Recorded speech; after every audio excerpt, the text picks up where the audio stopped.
अस्सलाम वालेकुम। Lecture number 16, chapter number 11, sampling and sampling distribution. इससे पहले जितने भी हमने क्वेश्चन सॉल्व किए हैं इस चैप्टर के, उसमें उन सब क्वेश्चन में सिंगल पॉपुलेशन आप लोगों को गिवन थी। लेकिन आज जो हम क्वेश्चन सॉल्व करने जा रहे हैं उसमें आपको दो पॉपुलेशंस गिवन होंगी और आप लोगों ने सारा प्रोसीजर करना है दोनों पॉपुलेशन के सैम्पल्स मीन्स के डिफरेंस के लिए। here we have a example 11.9। Example में आपको इंफॉर्मेशन क्या गिवन है। इंफॉर्मेशन आपको गिवन है draw all possible random sample of size n1 is equals to 2 with replacement from a finite population 3, 4, 5। Population आपको जो गिवन है 3, 4, 5 है। सैम्पल साइज़ आपने 2 का यूज़ करना है।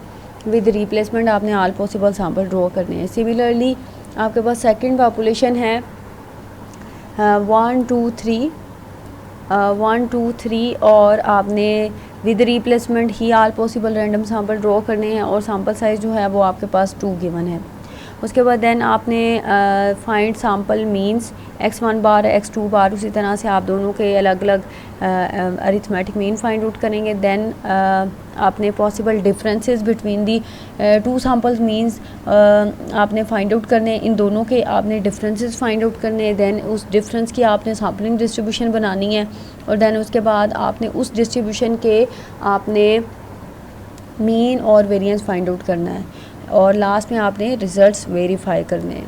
ठीक है, सोल्यूशन की तरफ चलते हैं हम लोग। उस इन द सेम वे जैसे हम लोग लास्ट क्वेश्चंस में करते आए हैं, हम लोग मीन और वेरिएंस फाइंड आउट करेंगे। लेकिन यहाँ पे क्योंकि आपके पास 2 पॉपुलेशन गिवन है तो दोनों का अलग अलग से मीन फाइंड आउट करेंगे। ठीक है, मीन और वेरिएंस दोनों का अलग अलग से फाइंड आउट करेंगे। आपके पास पॉपुलेशन, फर्स्ट पॉपुलेशन को x1 बार से डिनोट करेंगे। 3, 4, 5 जो है वो आपकी पॉपुलेशन है और उसका स्क्वायर कर देंगे। μ1 से डिनोट करेंगे। फर्स्ट पॉपुलेशन मीन को सेम फार्मूला है, जस्ट उसको डिनोट करने के साथ 1 आ जाएगा यहाँ पे और 12/3 आंसर इज़ 4। आपका पॉपुलेशन, फर्स्ट पॉपुलेशन का मीन आंसर आया है 4। इसी तरह से आप वेरिएंस और फर्स्ट पॉपुलेशन फाइंड आउट करेंगे। सेम फार्मूला है, जस्ट आपने सबस्क्रिप्ट में 1 लगाना है। 1 is for first population. After calculation your answer is 0.667। ठीक है, इसी तरह से आपने मीन और वेरिएंस फाइंड आउट करना है सेकंड पॉपुलेशन का। ठीक है, सेकंड पॉपुलेशन में आपकी जो वैल्यूज़ हैं वो है 1, 2, 3। सेकंड पॉपुलेशन को x2 से आप लोग डिनोट करेंगे, स्क्वायर करेंगे और इसके मीन को अब μ2 से डिनोट करेंगे। सेम फार्मूला है, just denote 2 for second population और after calculation second population mean answer is 2। इसी तरह से सेकंड पॉपुलेशन का वेरिएंस फाइंड आउट करेंगे। वेरिएंस फाइंड आउट करने के बाद उसका आंसर, फाइनल आंसर जो आ रहा है वो आ रहा है 0.667। उसके बाद देन आपने क्या करना है, आपने फ़र्स्ट पॉपुलेशन के लिए सारा प्रोसीजर करना है। First population is 3, 4, 5। So population size is 3 and sample size which is given in your question that is 2। Total sample का आपने फार्मूला लगाना है विद रिप्लेसमेंट वाला, क्योंकि यहाँ पे क्वेश्चन में आपको मेंशन है कि आपने ऑल पॉसिबल सैम्पल ड्रॉ करने विद रिप्लेसमेंट से। So total sample, possible sample is 9। आपने सैम्पल ड्रॉ करने उसी प्रोसीजर से जो हमने लास्ट क्वेश्चंस में अडॉप्ट किया है और जो आप लोगों ने सीखा है, उसी तरीके से आपने 9 सैम्पल जो है ऑल पॉसिबल सैम्पल ड्रॉ कर लेने हैं और उसके बाद आपने इनका मीन फाइंड आउट कर लेना है। मीन को हमने x1 बार से डिनोट करेंगे, क्योंकि ये फर्स्ट पॉपुलेशन है तो x1 बार से हम इसे डिनोट करेंगे। अच्छा जी, इससे इसी तरह से हम लोग सेकंड पॉपुलेशन के लिए भी सारा प्रोसीजर हम लोग यूज़ करेंगे। लाइक आपके पास सेकंड पॉपुलेशन है 1, 2 और 3। Population size is denoted by capital N2 which is 3 and population sample size is N2 which is given in your question that is 2।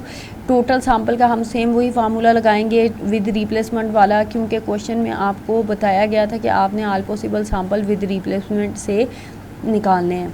आपने उसी तरीके से ऑल पॉसिबल सैम्पल ड्रॉ करने with replacement के तरीके से और उसके बाद आपने उनका मीन फाइंड आउट कर लेना है। मीन फाइंड आउट करना है और उसे हम लोग डिनोट करेंगे x2 बार के साथ और ये आपके पास मीन्स आ जाएंगे। अच्छा, नेक्स्ट जो डिफरेंसेस फाइंड आउट किए हुए हैं उनमें उन्होंने क्या किया हुआ है, उन्होंने इन सारे के सारे मीन्स को अरेंज कर लिया हुआ है। अरेंज का मतलब ये है कि जैसे यहाँ पे रैंडम आ रहे हैं 1, 1.3, 2, 1.5, 2 और फिर देन अगेन 1.5। तो उन्होंने क्या किया, सबसे स्मॉलेस्ट इज़ 1 को पहले लिखा है, फिर 1.5 इसके बाद आता है और ये 2 दफ़ा रिपीट आ रहा था, तो इनको इकट्ठा कर दिया। उसके बाद 2 को इकट्ठा कर दिया, देन 2.5 को और देन 3 को। ठीक है, उसके बाद देखते हैं कि उन्होंने डिफरेंसेस कैसे फाइंड आउट किए हैं, यानी आपने डिफरेंसेस कैसे फाइंड आउट करने हैं। x1 बार जो फर्स्ट पॉपुलेशन के ऑल पॉसिबल आपने सैंपल ड्रॉ किए हैं, उनका जो मीन आया है वो आपने लिख लेना है ये हॉरिजॉन्टल में। ठीक है, ये आपने हॉरिजॉन्टल में उनके मीन्स लिख लिए। उसके बाद x2 बार यानी सेकंड पॉपुलेशन के जो आपने ऑल पॉसिबल सैंपल ड्रॉ किए थे, उसके जो मीन के आंसर्स आए थे वो आपने वर्टिकल में लिख लिए, ये इस तरह से, और इनको जस्ट उन्होंने अरेंज कर दिया है। ठीक है, लोएस्ट टू हाईएस्ट। उसके बाद आपने क्योंकि x1 बार माइनस x2 बार लेना है, यानी x1 बार की वैल्यू पहले रखेंगे, x2 बार की वैल्यू बाद में रखेंगे। ठीक है, like x1 bar is first value is 3, तो 3 में से आपने 1 माइनस करना है 2, 3 में से आपने 1.5 माइनस करना है तो 1.5 आ जाएगा। 3 में से अगेन 1.5 माइनस करेंगे तो 1.5, 3 में से 2 माइनस करेंगे तो 1, एंड देन 3 में से 2.5 माइनस करेंगे तो 0.5, 3 में से 2.5 माइनस करेंगे 0.5, एंड 3 माइनस 3 आंसर इज़ 0। उसके बाद आपने सेकंड वैल्यू x1 बार की ले लेनी है, विच इज़ 3.5। 3.5 में से 1 माइनस किया तो 2.5 आ गया, देन इसमें से 1.5 माइनस किया तो 2 आंसर आ गया। 3.5 में से 2 माइनस किया तो 1.5 आंसर आ गया। 3.5 में से 2.5 माइनस किया तो 1 आंसर आ गया। देन 3.5 में से 3 माइनस किया है तो 0.5 आंसर आ गया। अच्छा, अब क्योंकि थर्ड वैल्यू जो है वो सेकंड वैल्यू से सेम है, तो आप यही कॉलम एज इट इज़ आप सेकंड में थर्ड में रिपीट कर सकते हैं। ठीक है, उसके बाद से नेक्स्ट वैल्यू जो है वो 4 है। 4 में से आपने सारा का सारा कॉलम इसी तरह से माइनस करेंगे तो ये आपके पास नेक्स्ट कॉलम आ जाएगा। ठीक है, अब क्योंकि 4 जो है 3 टाइम रिपीट हो रहा है, तो इसके जो आंसर्स होंगे वो आप नेक्स्ट 2 कॉलम में भी रिपीट कर सकते हैं। उसके बाद देन 4.5 में से भी आप सारे इसी तरह से सब्ट्रैक्ट करेंगे तो ये आपके पास आंसर आ जाएंगे। 4.5 में से अगेन ये सेम है तो आप ये दोनों कॉलम्स रिपीट होंगे। उसके बाद देन लास्ट वैल्यू इज़ 5 में से भी आप x2 बार सारा का सारा माइनस करेंगे तो ये आपके पास आंसर आ जाएगा। ठीक है, अच्छा, अब आपने सैम्पलिंग डिस्ट्रीब्यूशन बेसिकली बनानी किसकी, इनकी इन डिफरेंसेस की। तो डिफरेंसेस जो आपके पास बन रहे हैं, ये जो इनर रेक्टेंगल है ये सारे के सारे डिफरेंसेस हैं। ठीक है, अगर आप इन्हें काउंट करना चाहें ये बॉक्स के अंदर जो बन रहे हैं, तो क्योंकि हॉरिजॉन्टल में भी 9 वैल्यूज़ हैं और वर्टिकल में भी 9 वैल्यूज़ हैं, तो आपकी टोटल डिफरेंस की जो वैल्यू बन रही है 9 क्रॉस 9, यानी आपकी टोटल वैल्यूज़ कितनी बन रही हैं 81। ठीक है, 81 डिफरेंसेस की वैल्यू बन रही हैं। अब आपने इस डिफरेंसेस की आपने सैम्पलिंग डिस्ट्रीब्यूशन बनानी है। ठीक है, सैम्पलिंग डिस्ट्रीब्यूशन कैसे बनाएंगे आप, विद इन कॉलम जो हैं वैल्यूज़, इनको देखें। आपकी lowest value is 0 and the highest value is 4। ठीक है, और आपकी जो अंदर रेपिटेटेड वैल्यूज़ बन रही हैं वो बन रही हैं 0.5, 1, 1.5, 2, 2.5, 3 एंड देन 3.5 एंड देन 4। ये आपकी रिपीटेड वैल्यूज़ बन रही हैं। आपने फ्रीक्वेंसी डिस्ट्रीब्यूशन उसी तरह से बनानी है, जो रिपीटेड वैल्यूज़ होंगी पहले आप उसे कॉलम में अरेंज करेंगे, दैन उनकी फ्रीक्वेंसी आगे लिखेंगे। ठीक है, हम लोग मूव करते हैं sampling distribution of x1 bar minus x2 बार की तरफ। ठीक है, आप यहाँ पे और प्रीवियस क्वेश्चन में फ़र्क ये आ रहा है कि यहाँ पे जस्ट आप डायरेक्टली x बार लिख देते थे। यहाँ पे हम डायरेक्टली x बार इसलिए नहीं लिख सकते क्योंकि आपने सैम्पलिंग डिस्ट्रीब्यूशन जो बनानी है वो डिफरेंसेस की बनानी है, और डिफरेंसेस क्या है x1 बार माइनस x2 बार। अच्छा, इन दोनों के डिफरेंसेस की फ्रीक्वेंसी डिस्ट्रीब्यूशन बनाएंगे। यहाँ पे देखें 0 से वैल्यूज़ आपकी स्टार्ट हो रही हैं, 0.5 है, देन 1 है, देन 1.5 है, उसके बाद 2 है, 2.5 है, 3 एंड 3.5 एंड देन 4। ये आपकी वैल्यूज़ थी। आपने उसके बाद इनकी फ्रीक्वेंसीज़ बना ली। ठीक है, फ्रीक्वेंसी है 1, 4, 10, 16, 19, 16, यानी कि 0 कितनी दफ़ा रिपीट हो रहा है 1 टाइम, 0.5 कितनी दफ़ा रिपीट हो रहा है 4 टाइम, 1 कितनी दफ़ा उस पूरे के पूरे रेक्टेंगल में रिपीट हो रहा है 10 टाइम। ठीक है, ये इनकी रेपिटेशन लिखती है। अच्छा, इनको ऐड किया है तो आपका आंसर बन रहा है 81। ठीक है, और टोटल डिफरेंसेस जो आपके पास आ रहे थे वो भी 81 आ रहे थे, तो ये इसका टोटल आ गया है। ठीक है, उसके बाद आपने f into x1 bar minus x2 bar उसी तरह से बनाना है कि हर रिस्पेक्टिव फ्रिक्वेंसी को उसके टोटल पे डिवाइड कर देना है, यानी 1 divided by 81, 4 divided by 81, same way से आपका ये कॉलम बन जाएगा। उसके बाद आपका जो थर्ड कॉलम है ये उसी तरह से आएगा कि जब आप फर्स्ट और थर्ड कॉलम को मल्टीप्लाई करेंगे तो ये आपका फोर्थ कॉलम जनरेट हो जाएगा। ठीक है, अगर आप देखें भी तो this is your first column and this is your third column. इनको जब आप मल्टीप्लाई करते हैं इन दोनों कॉलम्स को तो ये आपका कॉलम जनरेट हो जाता है।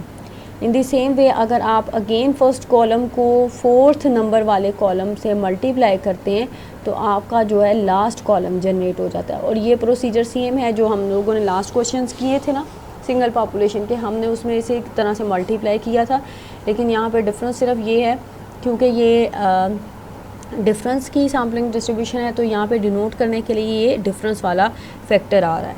उसके बाद आपने उसी तरह से column wise total find out कर लेना है। टोटल फाइंड आउट कैसे करेंगे आपने, क्योंकि डिनोमिनेटर सेम है तो न्यूमरेटर्स को ऐड कर लेंगे तो आपका टोटल आ जाएगा। ठीक है, this is your first column total और ये सेकंड कॉलम टोटल जो है वो भी इसी तरह से आ जाएगा।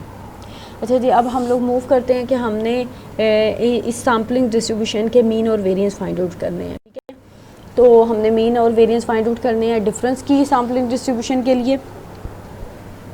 यहाँ पे देखें म्यू जो फाइंड आउट करेंगे उसकी सबस्क्रिप्ट में हम मेंशन करेंगे कि ये मीन किसका है, डिफरेंस सैम्पलिंग डिस्ट्रीब्यूशन के डिफरेंस का। ठीक है, उसी तरह से हम फार्मूला लगाएंगे। फार्मूला लगाने के बाद ये जो टोटल आपके पास है ये आपके पास फोर्थ कॉलम का टोटल है और इसको डिवाइड करेंगे तो आपका आंसर आ रहा है 2। ठीक है, इसी तरह से वेरिएंस फाइंड आउट करेंगे। वेरिएंस किसका फाइंड आउट करेंगे, इसी सैम्पलिंग डिफरेंस की सैम्पलिंग डिस्ट्रीब्यूशन का, और इसे हम लोग डिनोट करेंगे sigma square x1 bar minus x2 बार के साथ। फार्मूला इसका सेम है, जस्ट यहाँ पे सिंगल फैक्टर की बजाय आपका डिफरेंस वाला फैक्टर यूज़ हो रहा है। अच्छा, ये जो कॉलम ये आपके पास लास्ट कॉलम का टोटल है और माइनस क्योंकि ये this is equal to mu x1 bar minus x2 bar, तो इसका आंसर 2 है। 2 का स्क्वायर कर लेंगे तो 4 आ जाएगा। अच्छा, इसको अगर हम सॉल्व करें तो सॉल्व करने के बाद जो आपका आंसर आ रहा है वो आ रहा है 0.667। ठीक है, 667 ये आपका आंसर आ रहा है। लास्ट स्टेप है आपका आप लोगों का वेरिफिकेशन का। अब आपने रिजल्ट्स वेरीफाई करने हैं कि ये आपस में मैच हो रहे हैं या नहीं हो रहे। ठीक है, इनको रिजल्ट्स को वेरीफाई करना है। वेरिफिकेशन में फर्स्ट वेरिफिकेशन जो है आपकी है मीन की वेरिफिकेशन होती है। सो दी सैम्पलिंग डिस्ट्रीब्यूशन का जो मीन है वो इक्वल होगा first population mean minus second population means. अब सैम्पलिंग डिस्ट्रीब्यूशन के मीन का आंसर आया था 2 और फर्स्ट पॉपुलेशन मीन का आंसर आया था 4 और सेकंड पॉपुलेशन मीन का आंसर आया था 2 और 4 में से 2 माइनस करते हैं तो 2 is equals to 2। So first property जो है वो आपकी वेरीफाई हो गई है। उसके बाद सेकंड प्रॉपर्टी की तरफ हम लोग मूव करते हैं। Second property is about variance. तो सैम्पलिंग डिस्ट्रीब्यूशन ऑफ डिफरेंस का variance is denoted by sigma square x1 bar minus x2 बार, और इसका फार्मूला क्या है, equals sigma 1 square over n1 plus sigma 2 square over n2। ठीक है, हम लोग इसकी वेरिफिकेशन को हम लोग क्योंकि ये डबल पॉपुलेशन के लिए है तो डबल पॉपुलेशन के लिए इसकी वेरिफिकेशन हम लोग इस तरह से वेरीफाई करेंगे। और ये सेकंड जो वेरिफिकेशन है ये विद रिप्लेसमेंट के केस के लिए है। ठीक है, ये आपने बात याद रखनी है कि विद रिप्लेसमेंट के केस के लिए ये आपकी वेरिफिकेशन है। अब यहाँ पर देखें आपने डिफरेंस का जो वेरिएंस फाइंड आउट किया था उसका आंसर आया था 0.667। ठीक है, फर्स्ट जो पॉपुलेशन थी उसका जब आपने वेरिएंस फाइंड आउट किया था वो भी था 0.667 divided by n2 sample size, यानी वो आपके पास 2 है दोनों पॉपुलेशन के लिए। सिमिलरली सेकंड पॉपुलेशन का भी बाय चांस वेरिएंस सेम आया है, दैट इज़ 0.667 डिवाइडेड बाय 2। अच्छा, ये हर केस में ज़रूरी नहीं है कि आपके दोनों का मीन का आंसर सेम आए, वो डिफरेंट भी हो सकता है। ठीक है, ये बाय चांस जो है ये इस आंसर सेम आया है। अच्छा, अब इन दोनों को ऐड करके 2 पे डिवाइड करेंगे तो आपका अगेन आंसर सेम यही आ जाएगा। अगर आपको ये लग रहा हो कि ये कैसे सेम आया तो आप इसको बेशक ऐड करके या कैलकुलेटर पे इसको कैलकुलेट करके देखें। आपको पता है कि जब डिनोमिनेटर सेम हो तो न्यूमरेटर्स ऐड हो जाते होते हैं एलसीएम में।